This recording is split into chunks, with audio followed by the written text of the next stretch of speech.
Hello मित्रांनो, तुमच्या Marathi Dick चॅनलवर स्वागत आहे। मी तुम्हाला मराठी डिक चॅनलवर रोज नवीन इंग्रजी शब्द शिकवणार। तर चला समय नष्ट न करता आजच्या व्हिडिओमध्ये शिकूया इंग्रजी शब्द। फ्रोस्ट।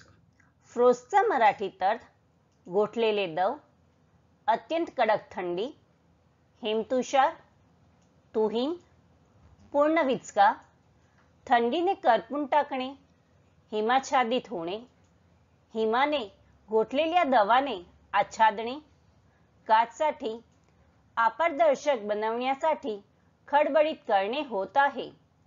फ्रोस्टला आपण वाक्यात प्रयोग करून बघूया। पहिला वाक्य आहे The flowers in the garden died from frost। दुसरा वाक्य आहे There was a frost last night।